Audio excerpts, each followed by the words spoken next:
that assignment tomorrow.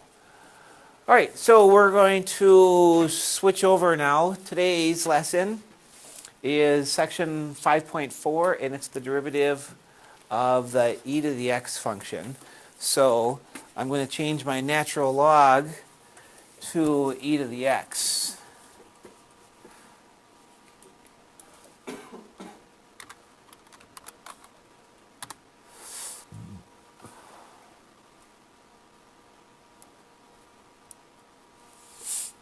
And we'll study away like we had done before. Okay, so watch for the green dot. The green dot is the derivative.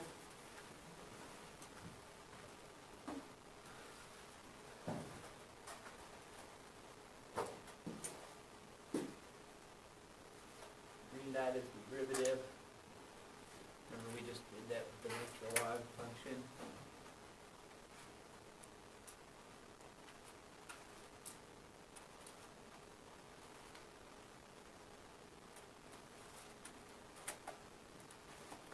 I'm going to make this go a little bit faster here.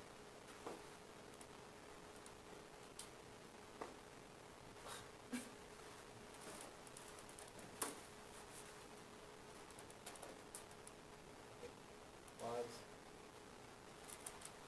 Okay, everybody watching the green dot?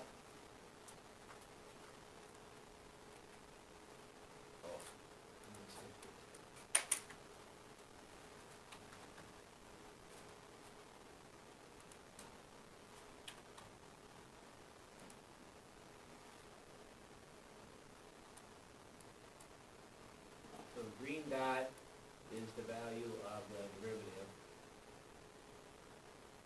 And we're drawing the tangent line. So if we just have to connect the dots on the green dot, and we get the derivative.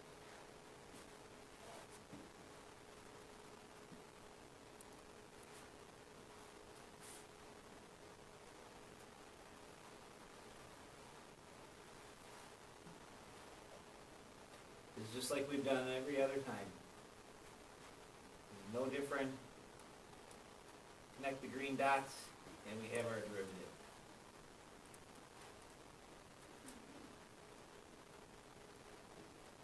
Okay. You could even just sketch. You could even just sketch it by connecting all of them. Yes, ma'am. Why is the derivative equal to the equation? What? Because the green dot is tracing the line. Yeah.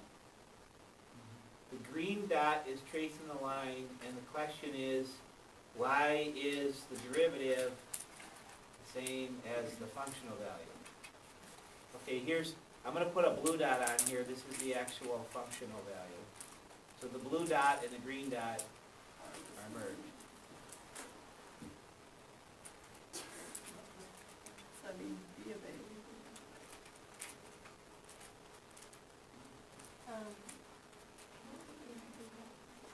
I took that off there because that was... Oh, okay.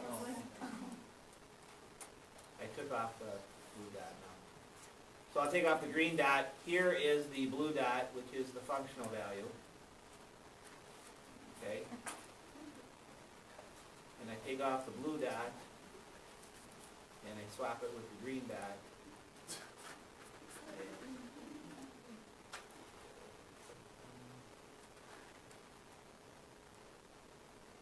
Maybe this line is confusing us. It's the same.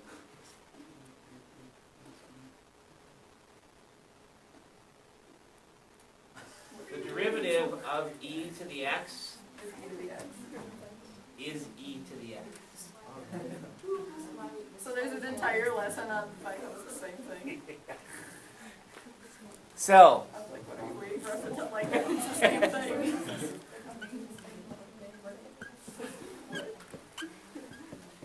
it is the only function that is its own derivative.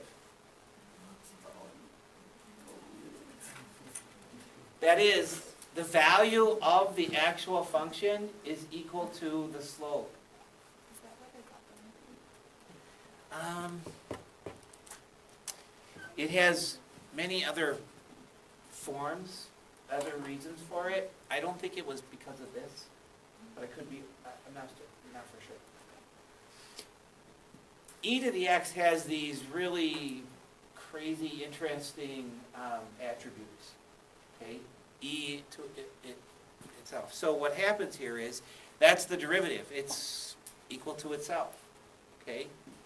But then likewise, what we can do is we can put a function in the exponent. Of course we can. And so the derivative of e to the u, e to the u times the derivative of u with respect to x.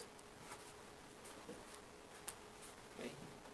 So we can still apply the chain rule to e to the x,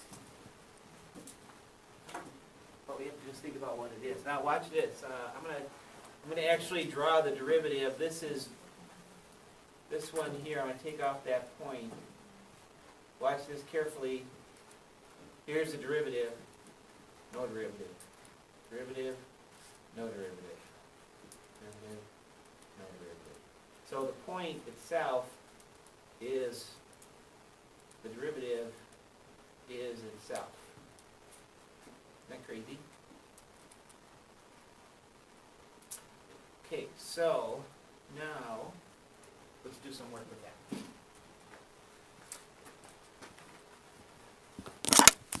So we're going to do a bunch of examples with lots of different kinds of questions. Here we go. So, sort of like yesterday when we did a whole bunch of them. Here we go. Y is equal to, well, what if it's y equals e to the 3x?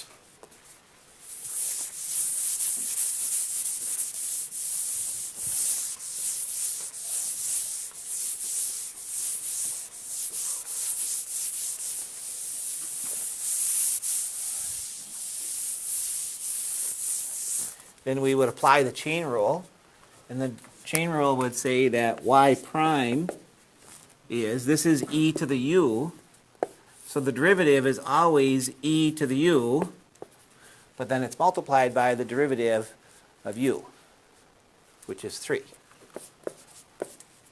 So that means the derivative of e to the 3x is 3e to the 3x. We saved it for last because it's the easiest one.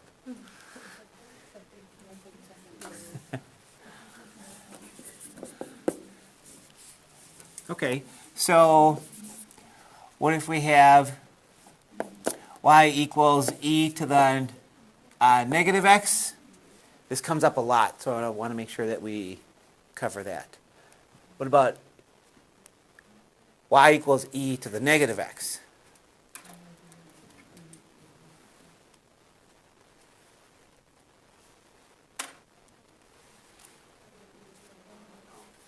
Negative e to the negative x is correct. Because you think of this as a u. Okay? So the derivative of e to the something is e to the something multiplied by the derivative of the something. Yeah. Would negative 1 over e to the x equal? Let's check. Yeah, negative 1 over e to the x. This becomes this. Correct? And writing it without negative exponents, negative 1 over e to the x.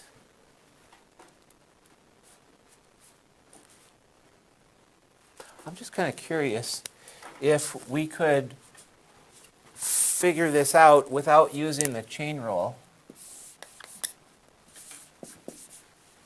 I'm sure we could. So now I'm going to handle this, but let's write it like this.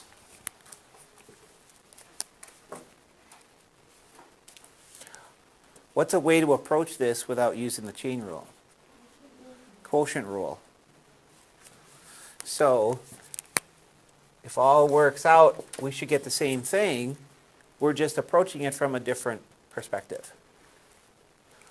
Okay, quotient rule. Got to have that bugger down. Okay, so it's bottom times the derivative of the top minus the top times the derivative of the bottom, and the derivative of the e to the x is just e to the x, all over e to the x squared.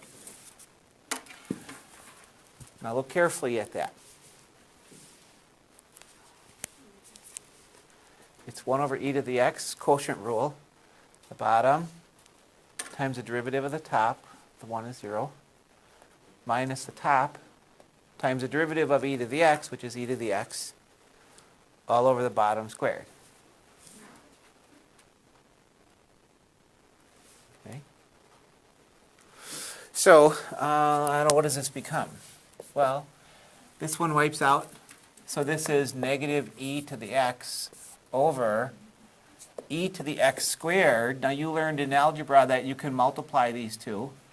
So that's e to the x times 2, so it's e to the 2x.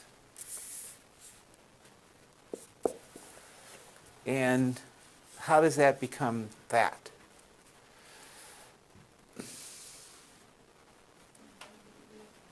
We can just cancel. Now, think about how we're actually saying that. It's important to me that you understand where things come from. This is really e to the x multiplied by e to the x. And so if I wanted to be completely algebraically correct, I would write it like this. Negative 1 times e to the x over e to the x times e to the x, and then these would cancel. And that's where we get negative 1 over e to the x, which is the same.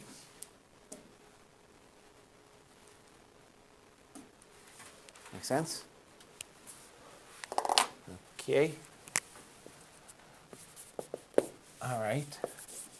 What about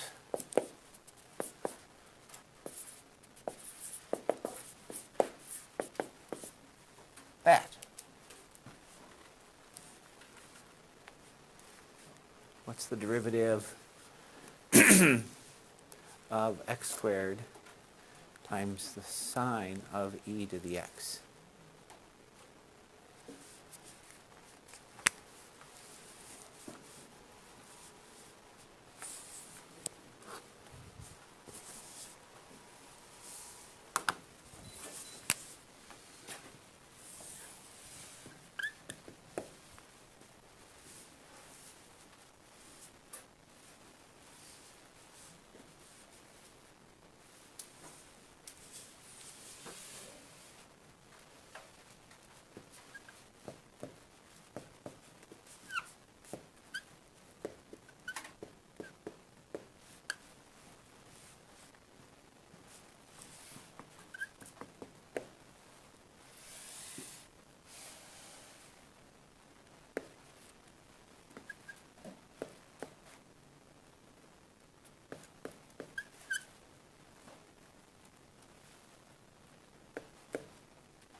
Now, these are actually easy if you just take them step by step by step, one thing at a time.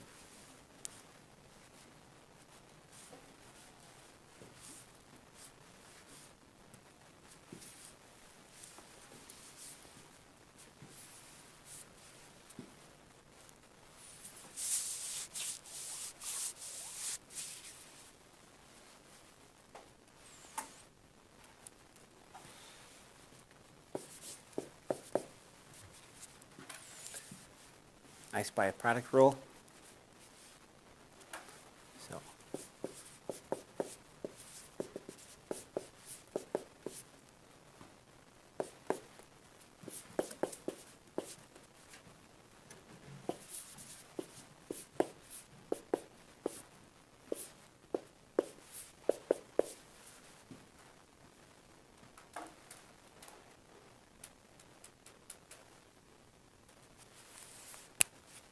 So it's the derivative of the first times the second plus first times the derivative of the second. So the derivative of the sine of e to the x is the cosine of e to the x multiplied by e to the x. Just chain it off.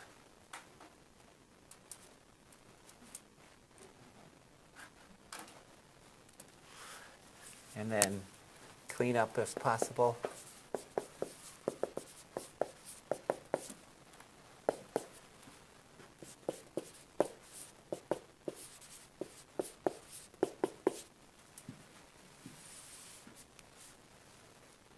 They'd be good enough. On our test, this would be good enough right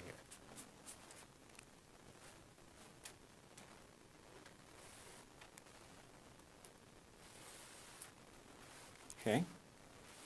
All right, do the 2 on the board. A little implicit differentiation action going on there.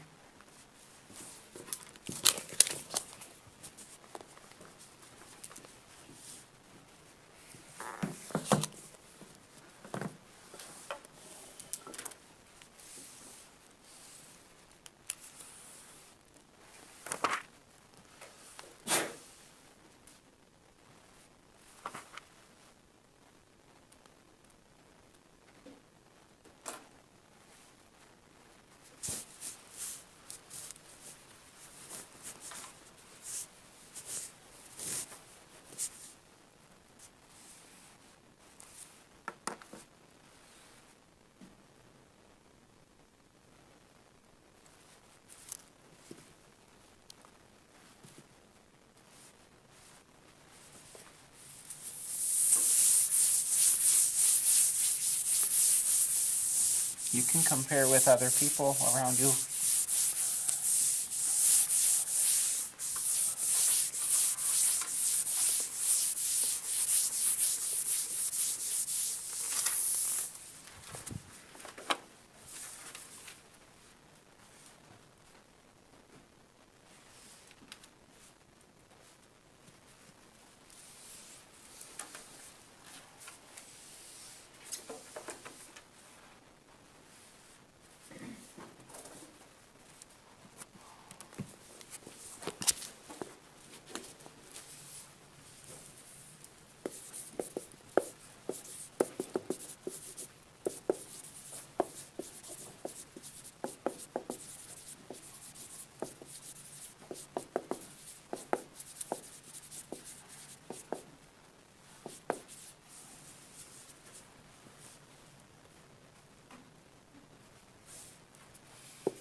Okay, I started writing this one, and I wrote it with different notation, just so you can see.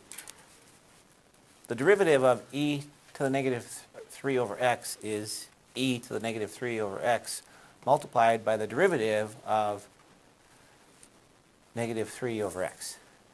That's what that notation means. So,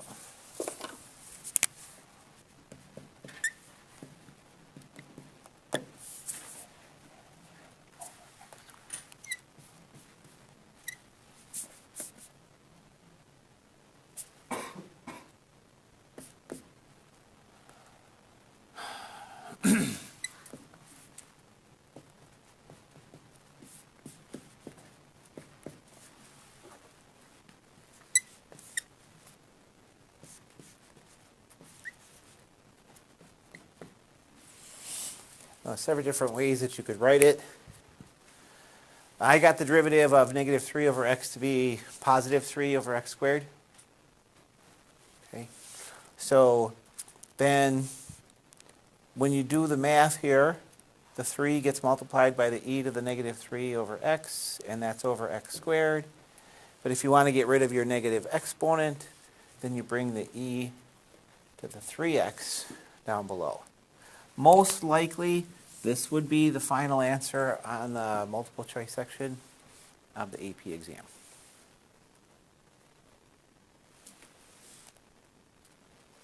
Make sense? Everything step by step. Actually, if you know your previous rules, chain rule, product rule, quotient rule, then all of these, they're just fitting right in with everything else. Okay, next one. Derivative of e to the y is e to the y times the derivative of y with respect to x.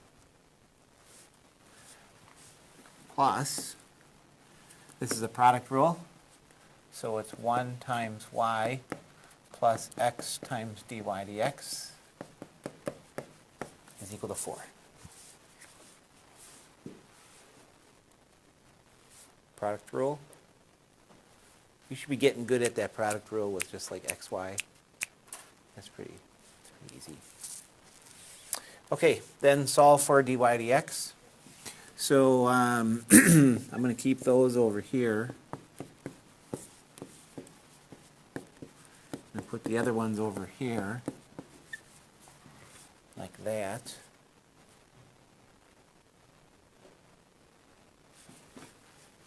And therefore dy dx, the derivative of this implicit graph is that.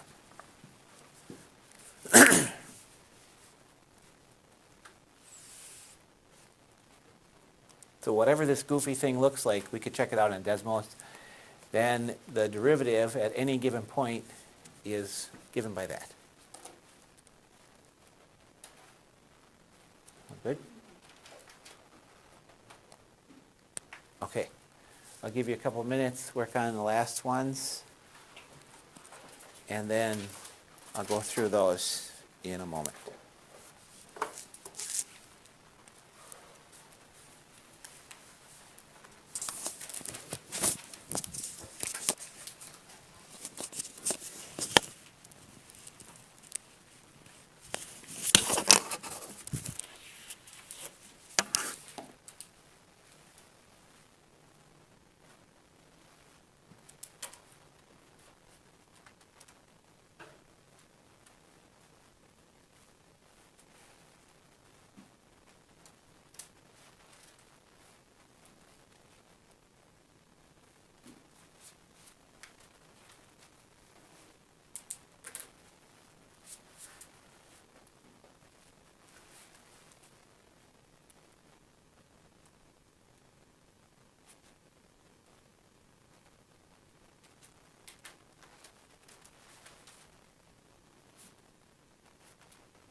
derivative of those two things.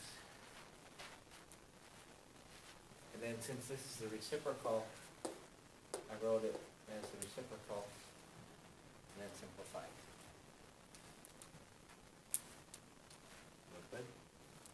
So you can't plug, the zero in like right away? Sure. And so- Yeah, I went beyond what I needed to here. You wouldn't have needed to. I just was afraid to make a mistake when I plugged in the zeros. Yeah, You could have plugged the zero in right here, and you should have still gotten zero. okay. There were so many things going on there, I figured I'd make a mistake.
This is a good problem because, number one, get a little practice on your exponents.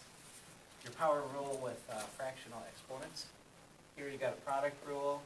You gotta know your e to the x's, your natural log of x, derivatives. And then this actually has to be rewritten as e to the x over x. So then to find the derivative of this part, you have to do the quotient rule on this. And it carries all the way through. Then you clean it up, it'll be all good. But this would be the most important thing that I know you can get. What is the negative 3/2? The derivative of this is negative 1/2 times 1/2, which is negative 1/4, times x to the negative 1/2 minus 1. Okay.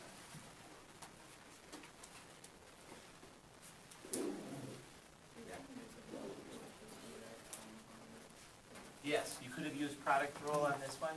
You would still end up with this. It would look different, but if you clean it up, you can match the two.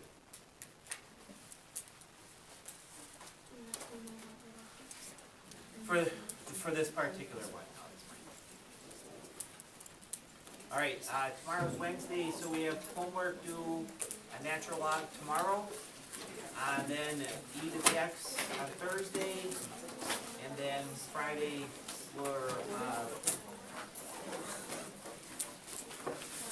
be looking at some other stuff.